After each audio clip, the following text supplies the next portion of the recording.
crowded, hectic scene here. The fans have smashed through the barriers once. Quiet a minute. How long have you been a Bowie fan? 3 years. Do you think he's changed? Yeah, he has changed, but he gets better every time he changes. Are you going to see him this week? Yeah, I've got 5 tickets. What do you think's so good about Bowie then? Everything. He's so original. All right, well, there's some boys here as well as the girls. Why do you like Bowie? Because of his music. He's got different styles for every day of the week.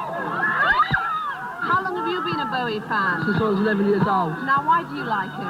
He's brilliant. There's nothing else like him. How long have you been waiting here today? Since about 12 o'clock this morning. Now, you're hemmed up against the iron door. You're not finding it all rather uncomfortable? Yeah, but it's worth it. He's the only one. Are you going to a concert this week? Yes, tomorrow. How much did you pay for the ticket? £2.75. I've got 6 tickets every night, £22.50. I'm going every night, and he's number 1, baby. He's just great. Too much, man. Six tickets every night I'm going. Well, as you've heard, it's very hectic, rather wild here. How long have you been waiting? Since about half 12. Now, everybody says Bowie is very different. Why do you think he is? Well, I mean, he's got this image which one can associate with, and he's great. How long have you been waiting? So it's the same time since 12:30. Do you think he'll be very nervous returning to London? I don't know, really. I mean, he's been away so long. I don't know. I hope he's looking forward to it. See all his fans here. Do you have a favourite Bowie track?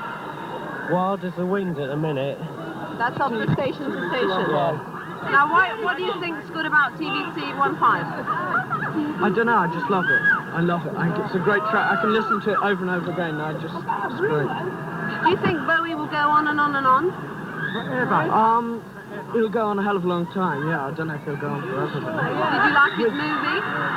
I haven't seen it yet because I haven't got any money. Now, are you going to behave yourself when the train comes in, or are you all going to scream? I'm trying to stop the squash him. We'll all be dead. I hope not. Matey, just one message. This is to all Capital listeners. I just wish they could be here to see what reception he's getting. Well, he's getting a fabulous reception. How many people do you think are here today? Over 1,000 something. We are all Capital listeners. I just got 3 to 7. I listen to it all the time. Okay, well, let's be very patient. Let's hear the cheer that you're going to do when that train arrives. Okay. And David Bowie really can afford to chuckle these days. As everyone is keyed up for David's return to London this afternoon, we thought we'd have 15 or 20 minutes of Bowie nostalgia on Hullabaloo. Record-wise, memory-wise, and those facts and figures in case you really have forgotten David's biography. He's the son of a children's home publicist and was known in the early days as Davy Jones. He was a tough South London local lad, and at 16, a single punch nearly cost him his left eye. David was a student at the Bromley Technical High School and dropped in, and dropped out apparently, of commercial art design. He changed his name from Jones to Bowie, and, as they say in the trade, a star was born. He joined the Lindsay Kemp Mime Troupe, and the rest really is history. Jean Genie from David's live album recorded at the Philadelphia Tower Theatre. No doubt he'll be singing that one next week at Wembley. Well, I said earlier that I thought he was the king of glitter, but we read that his image is changing. He's no longer wearing that glittering jacket. He's meant to be wearing a white dress shirt. I spoke to him earlier on. Is this really the case? No, it just looks like a dress. Is it true? No, I'm wearing a white shirt and a pair of black trousers, and they come from a shop called Sears Roebuck in America, which is a bit like Burson's. Well, dress or not, we'll have to wait and see next week.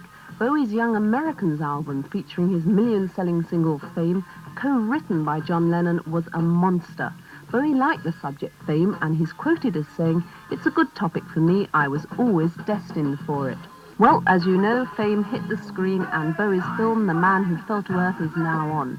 I asked him what it was about the role that attracted him. I didn't have to put on a funny hat or sing rock and roll. No rock and roll. Well, the latest album, Station to Station, certainly has plenty of it. I recorded that in California, at some studios, pretty studios in Hollywood somewhere. There was a swimming pool and free rise and a chalet, and they had a tape recorder as well, and so I recorded it there. Well, I'm sure that's likely to join the other 9 multi-million seller LPs. Bowie says he prefers branching out and taking chances rather than playing safe artistically. What about the future? I think I've got two big things to do, which is, one is to do my next album. I've got my own album to do, as Ron Wood says. And then I've got to, I'm doing an album with Iggy Pop, late of the Stooges. I'm recording him. And after that, really, I'm sort of anybody's. Well, David, here's to plenty more golden years. Blue, you've been very, very patient. At long last, David's train has arrived. Did you have a smashing journey? I'm tired and I haven't eaten, and yes... Where have you been? You've been all over the world as far as we can see. Yes, I left out India. That's about it, really. Turkey, a few sort of oriental things. Did you like Russia? Yes, it's no Penge, but it's it's quite good. It's quite fun. I wouldn't stay there for long. 8 hours. Well, I'm going to whet your appetite. The fans out there are going mad. They've got a marvellous welcome home. They think possibly you've changed. They don't know if you're the same, David. Do you think you have? Changed this morning. Yeah, I smell sweet. Yeah. What did you miss about London when you were touring? That's it, really. London. I wouldn't, having grown up here, I couldn't take a bit out and say, I miss that. Miss the toilet paper. Do you feel nervous about tomorrow's concert? No, I'm excited. Very excited about it. Nervous. Nervous in a very theatrical manner, but not paranoid. Have you found that the show's gone down better at certain places than others, or not? Yeah, I guess so, but no one country, all countries have received it the same way. I think they find it very new, very exciting, because it's stripped down. It's not, it doesn't look like an old glam rock show. It doesn't look like a circus. It's probably the barest show that's been seen in a long time. That's interesting, because we've been reading that the Stones have got a massive entourage, and it's costing them over £1 million. How many people have you been touring with? With me personally, 3. And what about lighting equipment? Massive? You know, we've got some lights, we've got some neon tubes out of offices. But I saw the Stone show a year and a half ago in America. I know the thing. I know what they're using.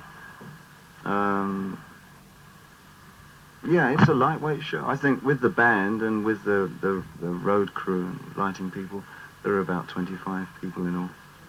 And it's very enjoyable working that way. I'll be there to see it. David, the last time we talked, you were about to see the movie. What did you think of it? I was terrified. It was a terrifying movie. It shook me up a lot, honestly, I think. I didn't expect it to be that potent. Very potent movie. Has it inspired you to do another of that kind of thing, that kind of movie? Yeah, I think I like the Stark syndrome. I've liked that since I was an art student. I think intensification of people's moral growth and the way it gets dissolved and decayed is always interesting. I'll become an old roue in the next film. What about mime? Do you ever do any of this on stage, or is that the olden days?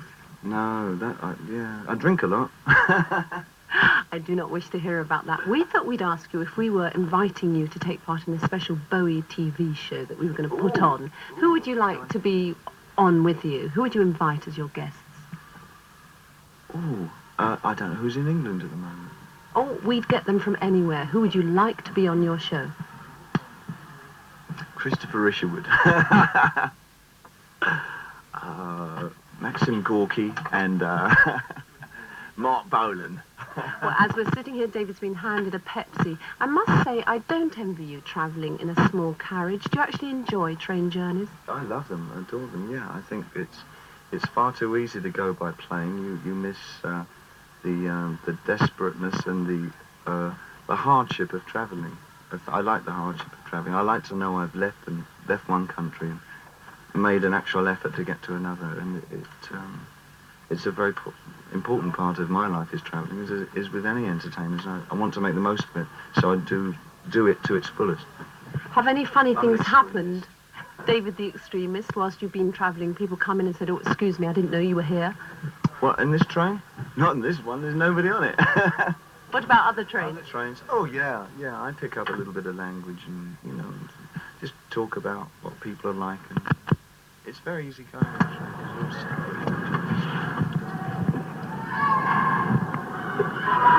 Pleased with station to station. Were you pleased with this? I'm sorry? Were you pleased with station to station? I like station to station. Yeah, it was a good album. Not every album's very good, but it's like painting. Not every painting's very good. It's, you know, you do as many as you can and try and do something different picture, and some of them are good and some of them are rotten. David, it's been lovely meeting you. We've got to go because your fans are waiting. Can we have one hello message for all Capital listeners who are so keyed up for your return? Oh, smashing, yeah. Hello, everybody. I hope you're smiling. I want to see lots of smiling faces in London. I've missed out a lot. Good luck with the tour tomorrow. Thank you very much.